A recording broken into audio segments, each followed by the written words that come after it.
Blood supply के through brain को involve कर सकता है। तो एक विंडो पीरियड वो डेफिनेटली थोड़ा छोटा होता है, लेकिन इंपॉर्टेंट ये है कि आपने किस स्टेज पे उसको पकड़ा। इसलिए ये जो वार्निंग साइंस हैं वो पोस्ट कोविड में या डायबिटिक्स में उसको रेड फ्लैग साइन कहते हैं, उसका ध्यान अगर हम रखें। और नेजल फेज में हमारे पास मरीज हैं जिनको हम लोग ऑपरेट कर रहे हैं, जो ऑर्बिटल फेज में उनको ऑपरेट कर रहे हैं। तो नेजल फेज वाले मरीज हमें थोड़ा सा टाइम देते हैं, इतनी जल्दी जरूरी नहीं है कि वो, लेकिन 2-3 दिन 4 दिन डेफिनेटली एक क्रिटिकल पीरियड होता है जिसमें एमआरआई कराना आवश्यक होता है, क्योंकि इसका डायग्नोसिस जो है वो केवल आप देख के नहीं समझ सकते हैं। कई बार म्यूकोरमाइकोसिस बहुत टिपिकली कुछ एरिया को दिखने में बहुत नॉर्मल लगेगा, लेकिन उसके पीछे जाएंगे तो सड़न होगी। तो एमआरआई का एक बहुत बड़ा रोल है जिसको, और वो भी कॉन्ट्रास्ट एमआरआई प्रेफरेबली, जिसमें हम कॉन्ट्रास्ट कर सकें। और एक बात आपने बहुत सही कही कि ऐसा ना हो कि सारे मरीज जाके एमआरआई कराने लगे। तो दोनों तीनों चीज का समन्वय होना चाहिए कि क्लिनिकल सस्पिशन आपका कैसा है, उसमें सिम्टम्स हैं कि नहीं है, और साथ में आपने अगर ईएनटी सर्जन आप गए हैं और उन्होंने एंडोस्कोपी करी है, उनको लग रहा है कि ऐसे सिम्टम है, तब एमआरआई कराएं। एमआरआई एक महंगा एक वो है, इतनी जरूरी नहीं कि सारे लोग उसको अफोर्ड भी कर सकें। तो ये तीनों चीजों के बारे में, क्लिनिकल सस्पिशन, नेजल एंडोस्कोपी, आंखों का एग्जामिनेशन और एमआरआई, और तब आप समझते हैं कि किस स्टेज पे आपने उसको पकड़ा। मरीजों को ये तो बिल्कुल, ये जो साइन सिम्टम है ये आप लोग को बिल्कुल मीडिया के थ्रू भी इम्पोर्टेंट है ये बताएं कि कोविड हुआ, शुगर ऊपर नीचे हुआ, स्टेरॉइड चला, और भले वो होम आइसोलेशन में हो, भले वो हॉस्पिटल में हो, और वो आए वापस। और कोविड के दौरान भी ऐसे सिम्टम्स हमारे पास कोविड के पेशेंट्स में आ रहे हैं कि नेजल क्रस्टिंग शुरू हो जाती है सबसे अर्ली, थोड़ी ड्राइनेस, थोड़ी क्रस्टिंग, अजीब सा भद्दापन चेहरे में आने लगता है, थोड़ी सी स्वेलिंग आने लगती है, आंख के अराउंड फिर स्वेलिंग बढ़ने लगती है। तो ये सब चीजें एकदम अर्ली साइंस है म्यूकोर के। थोड़े से गंदगी टाइप के आपको लगेगा कि नाक से पानी आ रहा है, और आगे बढ़ते बढ़ते उसमें ब्लैकनिंग आने लगती है, और कहीं भी कोई ब्लैक एशार टाइप का जो आपको लगे कि स्किन में इन्वॉल्व शुरू हो रहा है।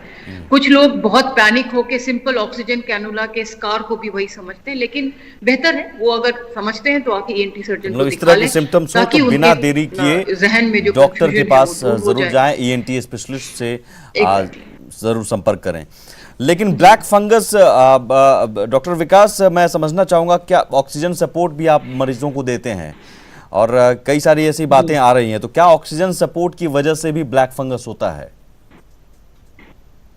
नहीं, ऐसा कोई एविडेंस नहीं है मेरे हिसाब से। ऑक्सीजन सपोर्ट से इसका कोई रिलेशन नहीं है।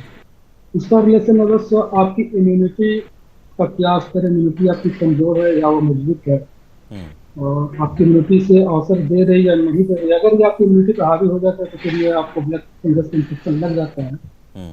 ऑक्सीजन सैचुरेशन से इसका मेरे हिसाब से कोई रिलेशन नहीं है। डॉक्टर अभिमन्यु, आप कुछ कहना चाहेंगे इस पर? ऑक्सीजन सपोर्ट की वजह से भी क्या ब्लैक फंगस होता है?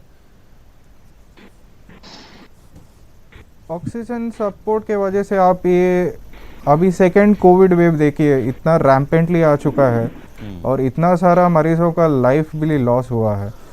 एंड हॉस्पिटल्स को एंड हेल्थ अथॉरिटीज़ को इमीडिएटली सप्लाईज अरेंज करने में बहुत मुश्किल बात हुई है। तो जहाँ से भी गोडाउन में स्टॉक है, जहाँ से भी पुराना अवेलेबल ट्यूब है, सबका इस्तेमाल हो जाना स्टार्ट हो गया है। और उसका टेस्टिंग, क्लीनिंग एंड डिस्पोजल का प्रक्रिया तो कंपल्सरीली फॉलो नहीं कर रहे थे। सो हो सकता है, पर अभी तक तो प्रूवन नहीं है। लेकिन ये जरूरी है डॉक्टर विकास, आप लोग फिर कैसे सिलेंडर का इस्तेमाल करते हैं? तो क्योंकि डॉक्टर अभिमन्यु कह रहे हैं कि आप पुराने सिलेंडर का अगर पाइप्स को, सोडा लाइम को चेंज करना जरूरी पड़ेगा। डॉक्टर विकास इस पर जवाब देंगे। मतलब की बात फिर वही हो जाती है हाइजीनिसिटी की। अगर आप हाइजीनिसिटी मेंटेन करते हैं, कोई भी ऑक्सीजन मास्क वगैरह आप नया यूज कीजिए, पहले से यूज किया वो नहीं कीजिए, तो फिर इसके चांसेस नहीं रहते। और ऑक्सीजन सपोर्ट से इसका कोई रिलेशन नहीं होता है। तो क्या वेंटिलेटर में खराब पानी की वजह से भी ब्लैक फंगस होता है? देखिए, अगर वो मतलब कि आप पोस्ट कोविड हैं या फिर आपकी ट्रीटमेंट चल रही है, आपकी इम्यूनिटी कम है और पानी में अगर वो इन्फेक्शन है, फंगल इन्फेक्शन, तो उसको वजह से हो सकता है। लेकिन अगर वो हाइजीनिसिटी वहाँ पे है तो फिर चांसेस भी नहीं, क्योंकि डॉक्टर संजय, मैं